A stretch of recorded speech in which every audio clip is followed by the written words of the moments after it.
Well, hi, everybody. Welcome back to My Favorite Mistake. Our guest today is Ward Vuillemot. He's a seasoned C-suite executive with over 6 years of experience leading fully remote teams while building tech organizations from the ground up for companies 150 to 650 employees in size and from revenue ranging from 50 to 125 million across the Americas and Europe. He's currently Chief Product Officer and CTO at RealSelf, and he's a technical advisor with his own company. His website is wardvuillemot.com. I'll put a link in the show notes. Ward advises startup founders and CEOs on technical roadmaps and technology organizations, along with using what we call, sometimes referred to in this podcast, lean approaches to finding market signal quickly. So Ward, welcome to the podcast. How are you? Excellent. Thank you, Mark. Thank you for having me. We'll give people the spelling here if they don't want to go seek the show notes. Ward, W-A-R-D, Vuillemot, Vuillemot.com. Very French, as we were discussing before we recorded. Yes, very, very, very French, though we do not pronounce it like the French. So More of a Washington Americanized pronunciation, where Ward's joining us today from Washington. And the reason I invited Ward here, we'll talk about this after his favorite mistake story. There was an article written about Ward in Forbes about what he calls COE, celebration of errors. So clearly yeah, we're in the right place to have a discussion about that. But before we talk about that concept and the article, as we do, I won't let you off the hook, Ward. Looking back at the different things that you've done, what would you say is your favorite mistake? yeah. I think there's I think your career, mistakes are fundamentally the hallmark of growth in so many different ways, and even where innovation comes from, which is something I've written about. Ignorance and mistakes. That's how we learn. But if I think about, I think the earliest one where I thought I knew the answer and then I learned something along the way was a small startup program that we were doing out of Amazon. It was a sister program to Amazon Fresh. This was before Amazon Fresh went national, so we were still in the Seattle area, and I was a part of that. And I was asked to go over and help be part of the launch team for something called Amazon Tote. Hmm. And just real briefly, Amazon Tote was the idea that you could get free deliveries to your home, any item on Amazon, and we would deliver it sort of like your best friend. You imagine if you called me up, Mark, and said, "Hey, Ward, could you go down to the mall and pick me up, I don't know, an iPod at the time, and I put it in a little tote bag and I dropped it off at your door, and that's how you got it. So to getting rid of all the boxes, you just get these totes. So we got Amazon Tote, and I remember in the very beginning, we were working with Doug Harrington, and Doug Harrington really was into this, working backwards from the customer mindset, very much of that lean mindset. And, before we even wrote really any code, I had, I guess it's not a mistake, but just to give you an idea of like how we were thinking about it, I'll get into the mistake. But Mhm. I hacked his browser with his permission, to be clear. I hacked his browser, and he would go to the Amazon website, and it was everything. It was Cheese Whiz or Cheez-Its, and he would order it and go through this what we thought was going to be the launch experience, and then I would get an email based on that little hacked browser experience, and I would put the Cheez-Its in my bag, the tote bag, and I'd walk down the hallway to his office, and I would deliver the Cheez-Its. We Uh-huh. learned some really interesting things around um, having too little friction in the user experience, which was really fascinating to us. And I think to myself, we didn't really have an interstitial at that point. It was just too frictionless. So Mhm. that's a really good, interesting learning from Amazon Tote was the lack of friction. You need some amount of friction. We always Mhm. talk about reducing friction for consumer. There's such a thing as too little Yeah. friction. So that was a really important lesson. And again, lots of lessons in there. As I mentioned, like we didn't even really write code. We were just learning this just by doing some really, really, really low level, low fidelity um, mock-ups. But the one that I had done before launch was this idea of multi-quantity. So you could get multiple items. We had a cart like everyone else, but you could only order one. So let's just go back to that original example. Let's just say you wanted to buy an iPad or iPod for yourself and someone else. The way you would do it, the way we envisioned it, was that you would add the iPod to the to your tote bag, and then you would go back to the detail page and you would add it again. Mhm. And this was to do with some ways that we were sort of quite literally hacking Amazon's inventory system. And we knew we could only guarantee quantity of one at any one time when we put it in. We couldn't do a Mm, promissory of greater than that.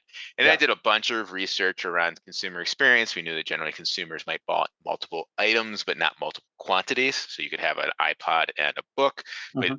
very, very improbable you would have two iPods and a book. So we knew that by not having that multi-quantity, at least from a consumer behavior standpoint, we weren't like missing out on opportunity. And so I felt very confident going to launch with this thing without this multi-quantity drop down, right?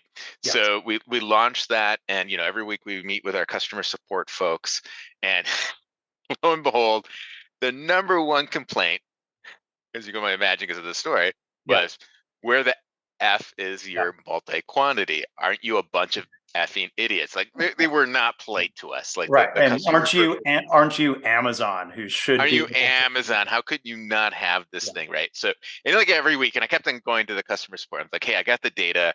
It's not going to change behavior. We knew this. This is just the fringe, but it was like the number one complaint in Yeah. terms of volume and even quantity, of no pun intended. So again, like I said, we were sort of hacking the inventory system because this was really much meant to be like this grand experiment in customer behavior.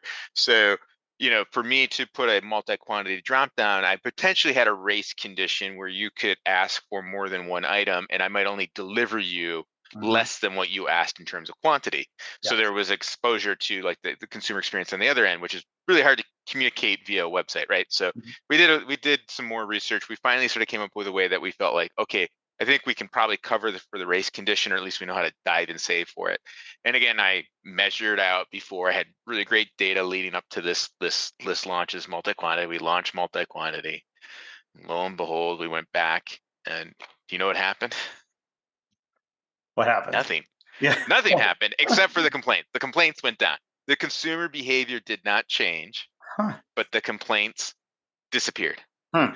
So we did not open up, because there's some people hoping that somehow this was materially magically going to change consumer behavior, but all the data, and we had a lot, reams and reams of data that wasn't it. And so it was just an interesting lesson for me about how, in the Amazon tote world, learned a lot about like too little, too much friction, right? We're always Mhm. thinking to remove more friction, but there's such a thing as actually removing. So it's sort of like that Goldilocks of friction. That was like lesson number one.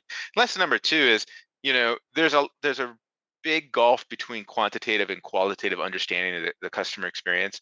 And if you really want to create the best experience, you need to have both, right? Because there was a subset of our customers who really looked down on us, who weren't happy with us, and it also created a lot of operational friction for our customer support folks to, instead of being able to work on real problems, they were working on an optics problem, right, of Mm. constantly dealing with these upset customers. And so just recognizing that, I think there's a world where a lot of people get really into reduce friction at all costs, and also let the data entirely drive itself, and that's Mhm. the only thing that you should pay attention to. And Yeah. I walked away from a more nuanced position of like, like there's sort of the Goldilocks in everything. There is a right balance, and you have to look at a lot of different dimensions. Even when you know the answer is correct on one side of the equation, you have to look at other dimensions to really come back with a holistic view of the customer experience. And that was a really Mhm. big epiphany and a big eye opener for me of and which I've carried forward in how I Yeah. think about the customer experience, and always working back is really carrying, multiple lenses, Yeah. along the journey.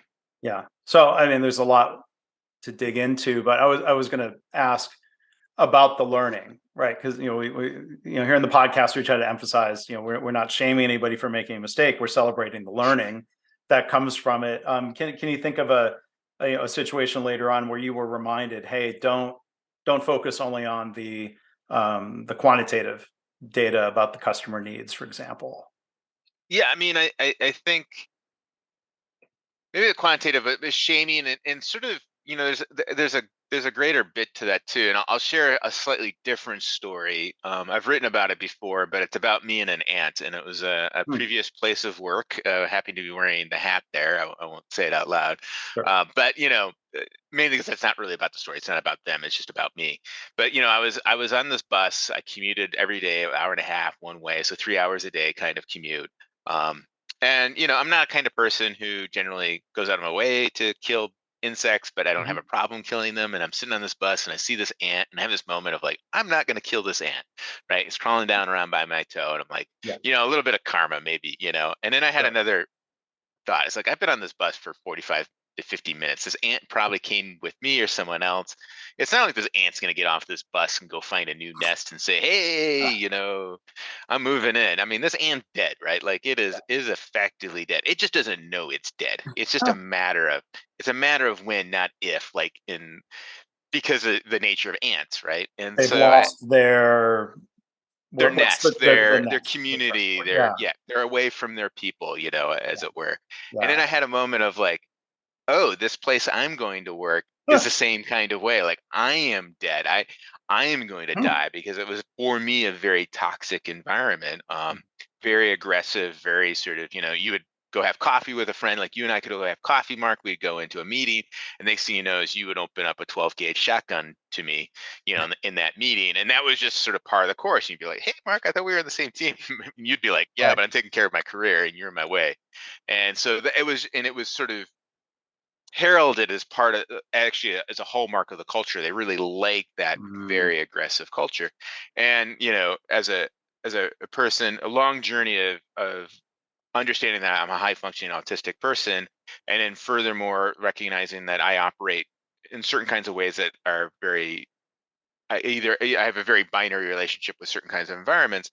I decided to change how I was behaving at work. In part, that's because I grew up in an environment where there was a sense of professional self versus personal self, right? And you hear that a lot at work. Mhm. Like show up to work, present yourself in a certain you act in a way that is quote unquote, and I'm using quotes, professional. That Right. is sometimes very counter to your Mhm. how you behave outside of work, right? And Right. there I've should be seen some that. differences, right? But you get into this like, oh wow, like you're a loving, amazing human being, but inside of work, you are like you're a completely different person, like Yeah. unrecognizable. That kind of Mhm. difference. I've And seen that before. Yeah.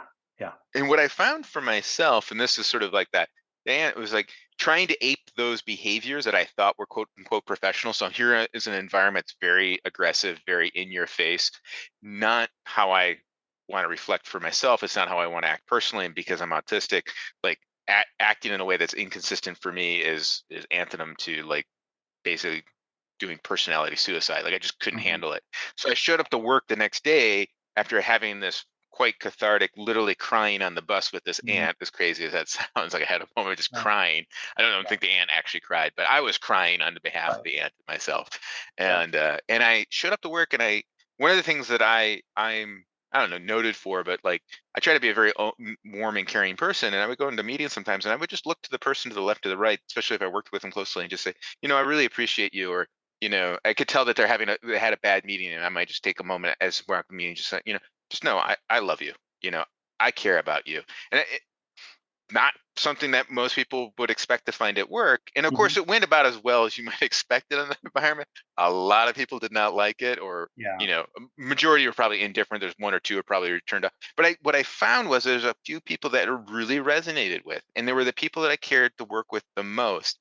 And that was like the other piece of this whole sort of mistake, as it were, is I followed a career based sort of on ego and chasing after the most interesting intellectual problems, but I also wasn't solving the other aspect of myself, which was the interpersonal connections that I needed at work that I was not looking for when I went and interviewed for companies. And so I that was the moment, that was the epiphany, that was the pivot in my life where I started looking at my jobs and where I worked and who I worked with from a additional dimensions, not just is it intellectually interesting, but are these people that I care about? Do they care Right. about me? Are we solving a Mhm. problem that I can sort of not just intellectually, but spiritually, emotionally get behind? Mhm. And that was a complete game changer. And that allowed me to start, as I would look for other jobs, people would extend offers, and I would say, thank you, but no thank you. Mhm. I've interviewed you. You're not the right company for me. Like intellectually, yes, I could do the Sure. job. I could knock it out of the park, but I don't think I would enjoy working for you. And I don't think Mhm. you would enjoy the way I work. Right. And I don't Yeah. need you to change to make me happy any Right. more than I'm going to change to make my in some weird way, I'm going to make myself unhappy to change for you. Sure. Like, I'm not going Sure. to do that. I'm not going to make that sacrifice. And that was that was a major change. That's how I ended up in Central Washington. Um, and with my wife is, again, you start understanding what's the most important things in your life. And I think, one of the biggest mistakes in my life, my 20s, my 30s, was pursuing my career at all costs without sort of putting it in context to sort of the greater purpose or intent of my life. Yeah. I don't think it's a zero sum game or a mutually exclusive game of, that you can't have a great career, and also work with great people that are right Right. for you. Again, right Right. for you. Right. Yeah. And that's why I want to be really gentle with that statement. I think sometimes we take overly strong proclamations, especially in the news, the way we talk about companies. There are companies and places I know I would never want to work for, even some great companies. Like, for an example, Apple. I grew up with Apple. I'm almost 50 now. I've been Yeah. programming since I was like 5, starting with Apple. Yep. So, and I always said I was going to work at Apple, love Apple, but like Apple is a very much an in-person. You got to be hands-on, you got to be down with the Apple company, Mhm. physically, and I don't want to move. I want to be, Mhm. I don't, me and my wife, we do not want to locate to that. So I would Yeah. probably never be able to work for Apple or Disney, for the example, because again, they want that, Yeah. always on in person kind of a setting, and that's not right for me. That doesn't make them a horrible company. Mhm. Any more than like I worked at Amazon. Amazon's an amazing company with some amazing people, but I can tell you for a fact that I'm really not well suited for their culture. Um, and I know a lot of people who it's great for, and they love that culture. And who am I to sort of turn to them and say, no, you're wrong? Right. Like, Right. they should know what's best for themselves. Even if I would say it's not best for me. So, Yeah. Yeah. Bad fit doesn't mean bad for all. Bad fit for yep, me doesn't yep, mean bad for all. But Ward, thank you for sharing both those stories. And there's something you said earlier that I jotted down. It's a great phrase, and I think it maybe connects the two stories. It connects to a lot of the stories people have told here on the podcast, and I've come to understand better from having these conversations. I thought I knew something, and then I learned. Right, the difference between, like, we think we know something versus being able to recognize it's really more of a hunch or an assumption or a yes, hypothesis. And I think back to even this connection to lean. Former Toyota people I've worked with, one of the things they'd love to ask is, if you make some sort of statement, how do you know that? What do you yep, know and how do you know it? And I think it's really helpful to be able to distinguish knowledge, knowing something versus an assumption. And sometimes assumptions are necessary, but I think when you test an assumption with that thought process of I could be wrong, I think that leads to better results instead of being stubborn or doubling down or refusing to be wrong, because we're going to be wrong, and let's learn from it. this. If you think about what innovation is doing something that someone has not done before you. Yeah. And to go a little bit off in the weeds, and I'll tie it back in, is I came up through probably a culture and to a belief of like in worship of the written word, right? Declarative knowledge. Someone else sat down, they gathered all the information together, they put it down in formula, you could read it, you could study off of it, and you'd go get a 4-year degree, and lo and behold, you were quote unquote, and I think you and I are maybe talked about this prior, but just because you have a 4-year degree doesn't make you an aerospace engineer, right? I have advanced degrees in aerospace engineering. What it meant though was I was qualified Mhm. to go start at a company and become an aerospace engineer Right. after another 10 or 15 years worth of experience. Mhm. But we have sort of perverted what it actually means to acquire knowledge, and we have an overdependence on declarative knowledge, which is the knowledge written down, which is not innovative knowledge. Those are sort of quote unquote the knowns, when most of the work we do is actually innovative, which means it's procedural knowledge, means it's knowledge acquired by doing, which Right. means you're actually operating off assumptions and hypothesis all the time Right. under the guise of I don't know, but I will figure that out. And Right. so you can get into this. I like to talk this fate or destiny, right? Your fate or your destiny is your fate is predescribed, predetermined by the sister's fate. If you believe in that, or like God has ordained for you if you want to go down that route. But the idea is that at some point your fate has already been decided for you. Versus destiny to me is the idea that I make for myself my future. And I would argue your fate and your destiny come from the same place, right? So if you look at I know and I don't know, you can create this little like 4x4, 2x2 grid, right? A quadrant, and you can come up with I know, which is the stuff you've already learned, either Right. procedurally or declaratively. I don't know, which is the stuff that you Mhm. intentionally didn't decide to go learn, right? Didn't take that class in accounting. Yeah. And I know. It just oftentimes as we get older, as you as you know, you and I are probably about the same age, you start Yeah. forgetting stuff, but it's very internalized to us. It's so deep in us, we don't even recognize that we have that as pattern recognition. But Mhm. our destiny, our fate comes from that last box, and does the future of a company, if it's being innovative, trying to solve problems, is I don't know what I don't know, Mhm. right? That box is actually disproportionately larger because that's the universe of actual existing possible knowledge out there, to Yeah. which we only know maybe let's say 1%, and I'm being very generous by saying 1%. It's probably like 0.00001%. So most of things that could be understood or known are actually in this box of I don't know, I don't know. And so that is our ignorance, right? Mhm. That's where our innovation comes from. So if you do not have a culture, if you are not set up personality wise to go, I just fundamentally normally don't know, then you will never truly be successful as an innovative leader, Yeah. nor will you be able to create teams that are innovative. And that gets back to that celebration of errors, which is really about, which I took from Amazon. They call it a correction of errors. But the idea is, how do you create a mechanism to create a culture that's psychologically safe to make mistakes and learn? And that is what celebration errors is all about. Because Mhm. fundamentally, what we're trying to do is just acknowledge, I don't know, but it's okay. Please go figure it out. Right. Go make a ton of mistakes, because that's how you're going to learn. The Yeah. mistakes are actually going to teach you. And then through those mistakes, you go on and find new interesting mistakes to make. And that is fundamentally at the core, that sort of flywheel of innovation comes from Right. I don't know. Yeah. And then you trip, you fall, you pick yourself up and you go, oh, Mhm. now I know. Yeah. And then you do it all over again. You find another thing to go trip up over. And I think so much of us, the last thing that I learned, and I'll put this gently, when I was at my first company, Boeing, I met a lot of people. I was coming out of grad school at that point. I was like in my late 20s, coming into my early 30s. So I would meet people at their anniversaries at work, and they'd been there for like 30 years, which Right. still to this day sort of blows my mind that someone would be at one company for longer Right. than I had been alive at that point. It's just it's amazing, right? It's an amazing testament.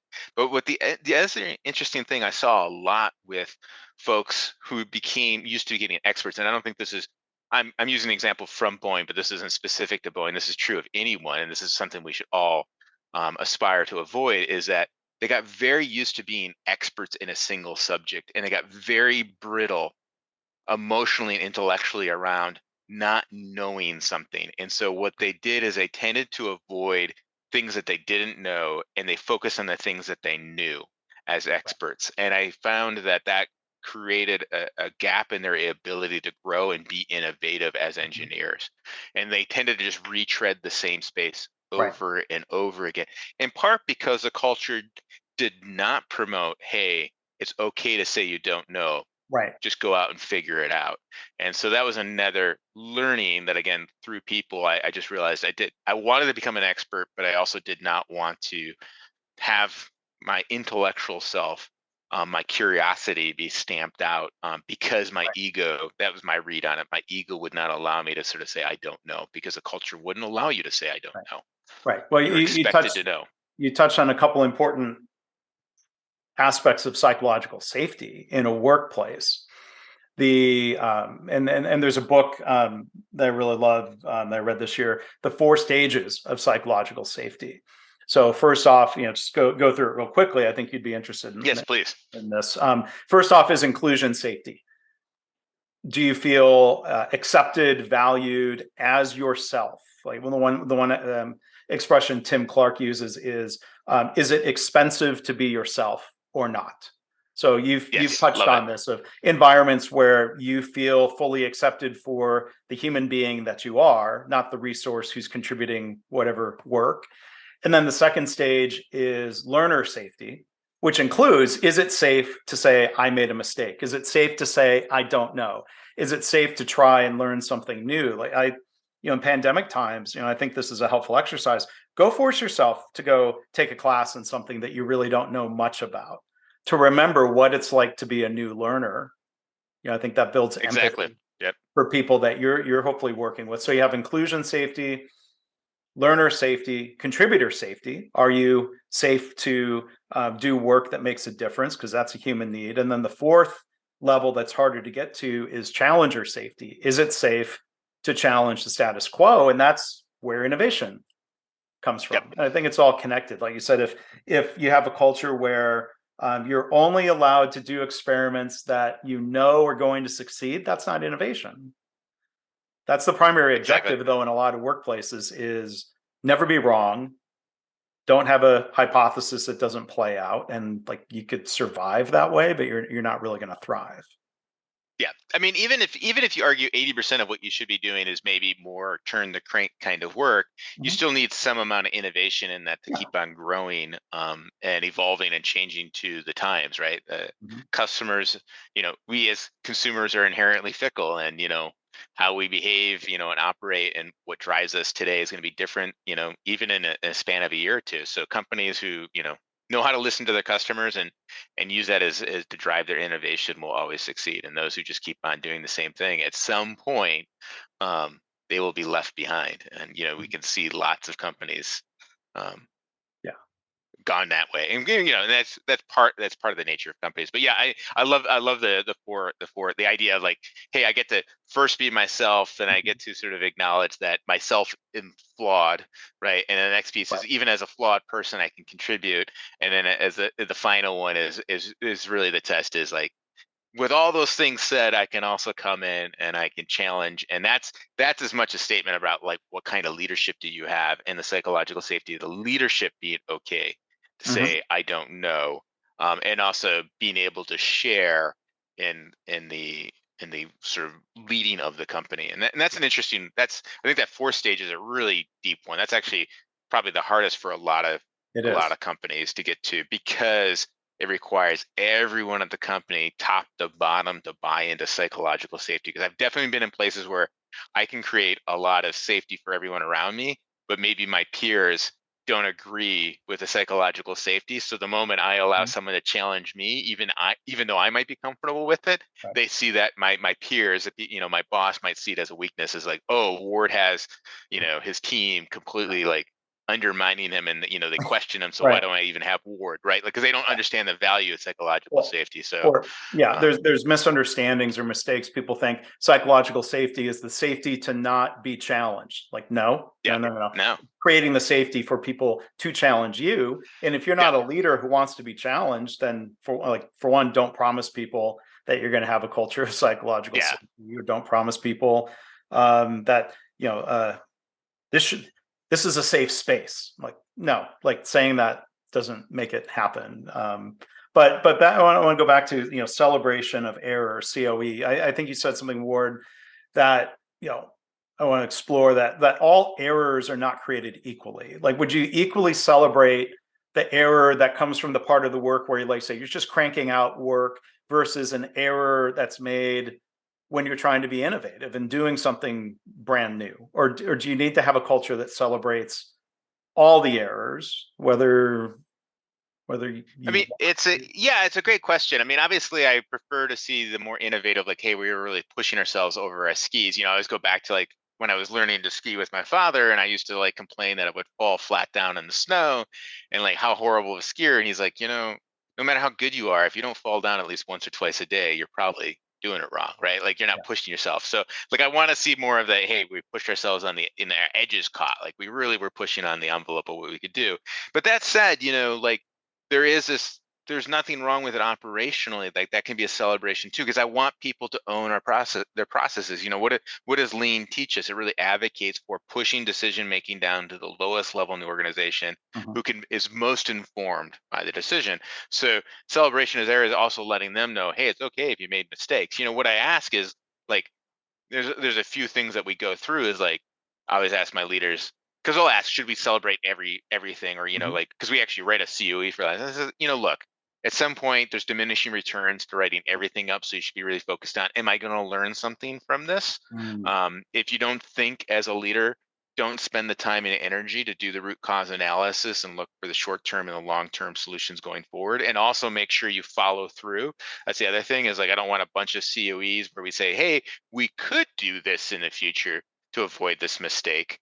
No, no, no. If we say, if we're going to do a COE and we put a long-term fix in it, guess what? We are promising, we're committing ourselves to actually following through. That's the other piece, is I want to teach the follow through. yeah. And there's lots of things we do with COEs, but a lot of it is about um, ideally trying to make building better and better processes that protect us more and more, giving us more and more opportunity to spend on the edges. Like when I first showed up at RealSelf, with no disrespect to anyone, RealSelf, when I joined, a lot of the mistakes that we discovered in production had been there for 3 or 4 years, 5 years. Mm, No one was paying attention. No one was looking. Nowadays we're down to about 15 minutes if something sits in production normally before we find out about it. Because over time, through the COEs, we've added better and better instrumentation, monitor, and alerting. We know what to look for, and the teams know how to more proactively monitor those things, which has incidentally driven a lot more trust from the rest of the organization back into the technology org, that the technology org is taking care of things. Because the worst thing I always tell my teams is, it's I don't mind you making a mistake.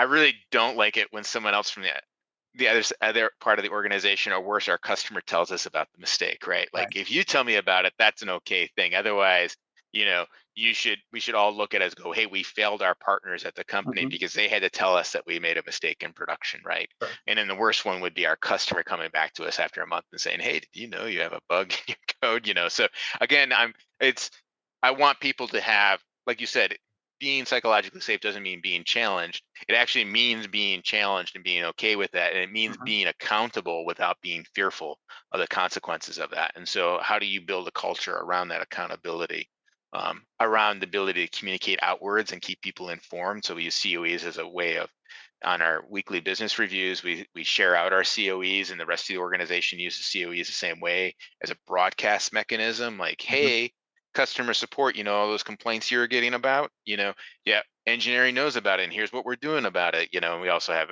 mechanisms, if that's truly the case, to escalate, so customer support doesn't wait till the next week to find out about this. Because that oftentimes happens, right? Like, something happens in the system, at least especially in software, where customer support is on the other end of the phone getting these people screaming at them, and they have no idea what's going on because they're not involved in the day-to-day nuances of production releases. So it's really important for engineering to immediately go off to customer support and say, hey, all those calls, they're from us, we know about it, so you can tell customers we're aware of it, thank you, and here's our ETA, or our ETC, when we're going to get this fixed, and we'll tell you once we get it fixed, right? So that makes customer support a really great ally in that case. Versus in other companies, if you don't do that, customer support starts to hate Yeah. the engineers, because the engineers keep on breaking stuff and not telling them, and they just end up being the poor souls on the end of the phone call getting yelled at, with no recourse, no way to communicate, no way to, so they never get to feel like heroes, which is a shame. So, it's, how do you build that connective tissue in your organization? That's another reason why we do COEs formally. Yeah. So should you do it? I think the underlying question I would sort of say is, um, I try not to prejudge COEs, right? I'm actually trying to maximize for learning, and I don't want to say, oh, your organization isn't at the edge of innovation, therefore I don't care if you make a mistake. No, I Mhm. want you to improve your processes, and I want you to feel Mm, ownership over it, and not be fearful, that your process isn't working the way, because again, this is a deeper lean learning, right? You know, One thing when I was working with Shingujutsu, I always talk about, it's always process over people. People mhm, don't make mistakes, processes do, mhm. right? People don't show up to work and go, you know what, I'm going to have a really bad day today, and I'm going to ensure that something goes wrong, Right. right? Yes, you can go find me an exception case, but like, let's not lose that as like, that's an anecdote of Well, one that's versus 99.999% of people actually do show up and care about the well, quality of their work, yeah. Well, right? there's a difference between sabotage and errors, and I think sabotage Right. is pretty rare. Yeah, that's another way to say it. It's like, what you're talking about is a sabotage. What we're talking about is human error, and the human error really drives from processes. communications, setting expectations. There's lots of things, but it's not the person themselves that made the mistake. So the COE is also meant to create that psychological safety. It's not you, it's us. Right. Somehow we failed you, like as a team. So how do we as a team go ensure that this doesn't happen again? And hey, since it happened to you, could you also be a part of the process? Because you probably know best, like, oh yeah, that wording and that little line there was really confusing, or that link is old and it sent me off to an old, like, well, let's update. Sometimes there's super easy things, but again, if we don't enculturate people to go, just go fix it, then Mhm. people won't. They'll just go, well, that's someone else's job. No, it's Yeah. all our jobs. Like if you're touching that, go fix it. And again, that's what lean always teaches us: makes Mhm. those decisions at the lowest level. Right. Have the people on the line own the Yeah. line, Right. right? And Yeah. so COE is really just another means for exactly that sort of philosophical belief. Yeah. So there's that philosophy. There are a lot of important mindsets here, and then there's the COE document. That when you refer to writing these up, is there Yep. a template available on your website, or is the template even not as important as covering the main components as Yeah, that there's a Forbes article described? I think the Forbes goes over the template. I'm happy to share out. It's super simple. It's actually sort of how you talk about it, and I even have like an hour long lunch and learn. I'm happy to share out links to that, or if anyone wants to, I'll come and talk to them about it. And because the format is again the vehicle for, but the top of it is an impact statement, and that's I use that actually to teach, especially more junior leaders, how to communicate more at an executive summary level. Can they write that in 3 to 5 sentences using quantitative data? How many customers were impacted? How long? When did it start? When did we observe it? How long was it in production? Was there a monetary impact? Right. So again, quantifying. And again, this can be really useful, especially amongst people who, I'll take engineers. Engineers tend to oftentimes are the most distant from a business acumen standpoint of understanding the impact to a line of code, to like impact to revenue, for an example, or Mhm. cost.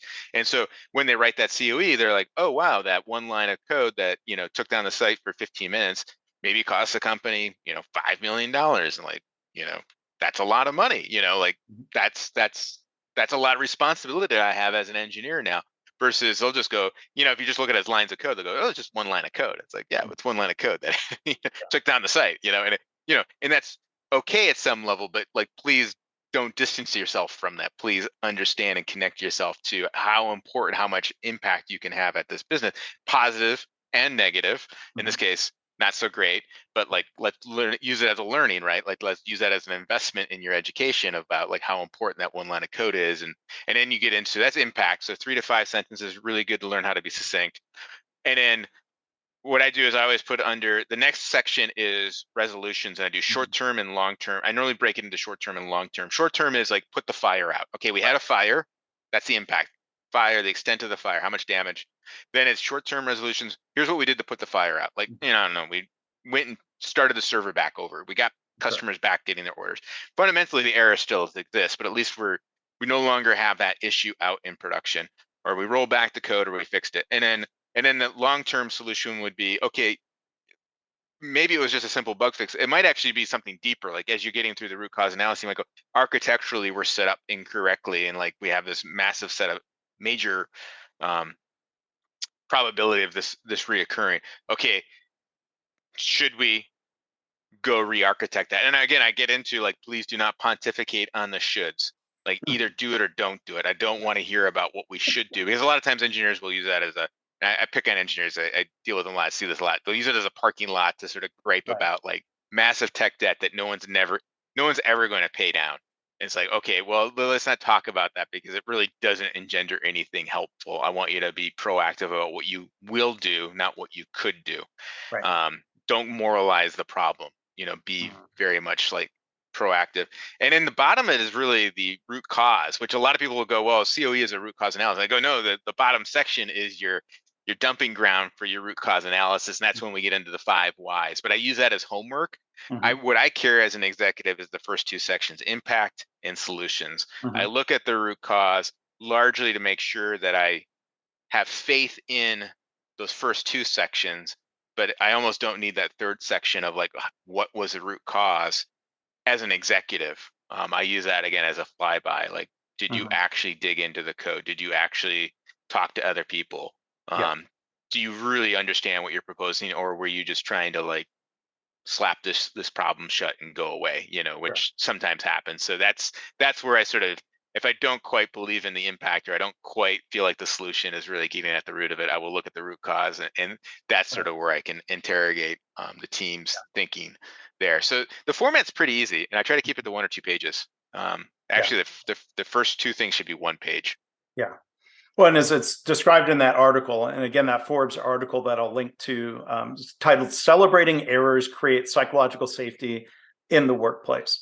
Yes, And when you talk about impact resolutions, root cause, it sounds like that's kind of the order of documenting it, where the that thought is process is thinking through essentially. the root cause so you know what the long-term Yep. resolution or the long-term countermeasure is. But like you said, that's where you show your work. Yep. Exactly. Yeah. Yeah, the document's deductive. To your point, inductively, you would actually probably need to write the first piece, the bottom piece, the root cause first. Though I'd argue the impact actually does not need to be done with the root cause, and that's the one thing a lot of people trip up on is like, well, I haven't done the root cause analysis. Like, You the know the patient's dead on the table. Like, right. you don't need to understand all the mistakes made. The patient's dead. Like, that is your 3 to 5 sentences, right? Like, I'm using an extreme example from Shinjuku when we were always talking about like the surgeon, and but it's sort of like there's a defect, there is a problem. Like, what is that defect? How big is it? Like, that has nothing to do with how you got there. Right. That's just describing like here is the outcome of that, Yeah. and that's to inform people. Um, and so that can be written normally within 24 hours of a defect or an issue being found, especially if it has material impact to the business that other people need to be aware of in short order. I would Mhm. recommend no later than 24 hours from time where you sort of start writing the COE. And then that will, once you get that resolved, then go spend time doing the root cause. You probably, and very quickly in the same time, your short-term resolutions might also be written and done and executed in the same amount of time, right? Because a lot of times you're just trying to make the mistake go away. So put out the fire, short term. Long term is make sure this particular fire doesn't happen again. And Right. I find that framework is very useful for people, because a lot of times they get trying to solve it all, doing it all at once. It's like, no, just put the fire out. Mhm.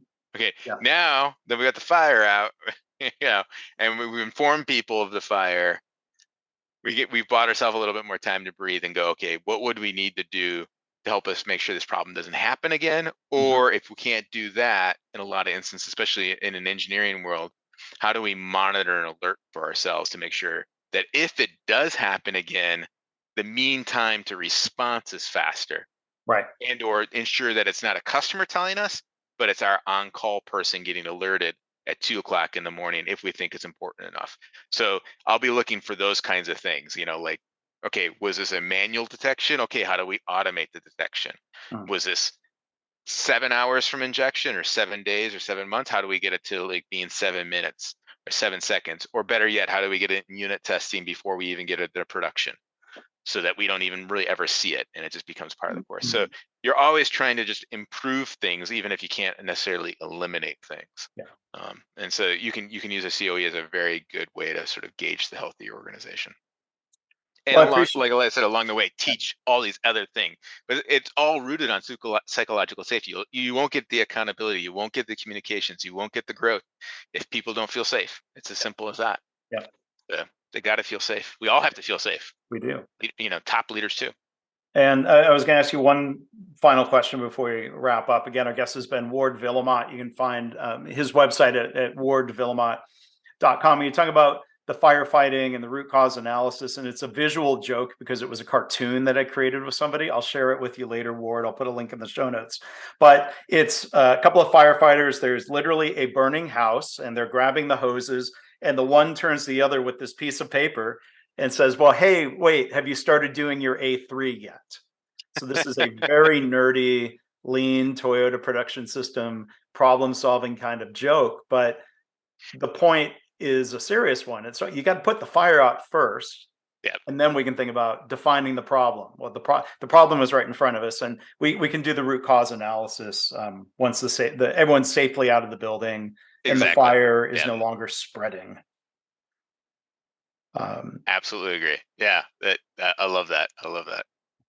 So the other question I was going to ask, and it's kind of unfair to ask you this question, maybe like sort of on the way out, because this could be a whole 30-minute discussion in and of itself. But when you talk about the safety to be yourself and to be who you are, and you disclosed on your website, you mentioned earlier that you are autistic. Is it ever a mistake to disclose something that personal with people you're working with? I think it's only a mistake if you think it's a mistake. I mean, Mhm. I'm personally of the opinion, every decision has a cost. There's nothing that's costless. So for me sharing that I'm autistic, I'm sure there are people who don't want to work for me or work with me or don't want to hire me. The way I look at it is I'm okay with that because it's more Mhm. important for me to be true to myself than necessarily have that opportunity. Now, a different person might decide differently. Their calculus might be different. So, it's hard for me to sort of say, hey, do tell that, especially if it does mean that, hey, maybe that one opportunity, that job you really wanted, you're not going to get. I would argue it's not worth the job if it means I can't be my true self. But that's me. Mhm. That was something that I learned. And so like I'm always I try to take the weak form of the opinion, which is like for me, For this me, is what I right? know. You you Uh-huh. you can use that framework to make a different decision for yourself. I rarely will have a strong opinion, but I don't want to work in a world where people have to hide themselves Mhm. because I don't want to work in a world where I have to hide myself.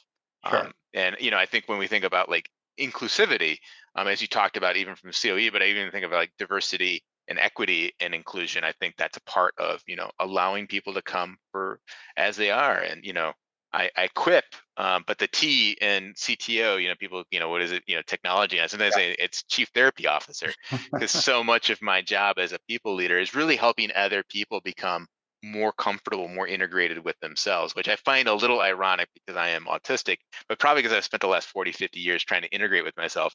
I'm a pretty good observer of human behavior and at least have some ideas of helping people. But I do spend a lot of time like helping just people become more integrated versions of themselves. And that's Yeah. important to me. Mhm. That might not be important to everyone. And some people that might be like, oh my God, that would be my nightmare if I had to work in that environment. And that's great. Like there's lots of Right. companies that aren't like that. You should go work for those. But if you come Yeah. work for me, I told my he's now head of Titan Caskets.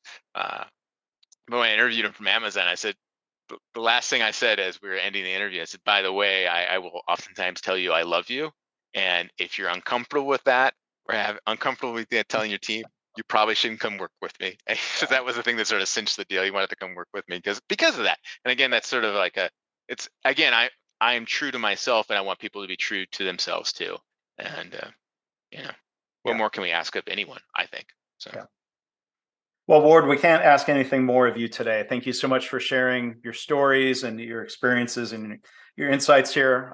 Really appreciate it. Thank you, Mark. Really appreciate it. So again, we've been joined Ward Vuillemot. Go check out his website, wardvuillemot.com, and a great article. At first, I almost made the mistake of attributing the authorship to Ward, but it was actually written by somebody else about the COE method. I'll link to this in the show notes. Celebrating errors creates psychological safety in the workplace. So Ward, thanks again. Thank you.